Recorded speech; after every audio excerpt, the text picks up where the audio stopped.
يلا بينا النهاردة هنعمل سوا الرز البرتغالي. هو حاجة حلوة كده وطعمه مختلف، فيه شبه شوية من الرز بلبن، ولكن فيه تركة غريبة ومختلف. يلا نشوف الوصفة هنحضرها ازاي، وهو ده القوام بتاعه بالظبط. طعمه حلو وان شاء الله هيعجبكم ولازم تجربوه. يلا بينا نشوف مكوناتنا ايه. بص يا ست الكل، في وok كده بنجيب معلقة كبيرة من السمنة، وبننزل فيها كوبايتين من الرز المصري المغسول كويس، عليهم كوبايتين من المية المغلية. بنطبخ الرز عادي خالص، وبننزل فيه بعدين من القرفة علشان ده اللي هيديك الطعم. هنقلب كويس قوي لغاية ما نتأكد ان كل الرز بقى مستوي معايا.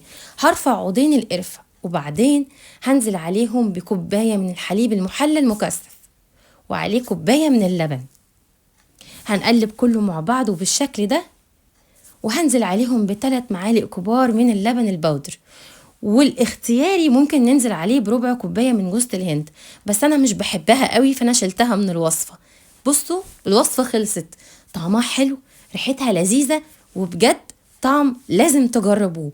الوصفة النهاردة كانت سهلة، ولازم تقولوا لي رأيكم فيها، ولو عجبتكم لايك وشير. بالهنا والشفا مقدما. باي باي.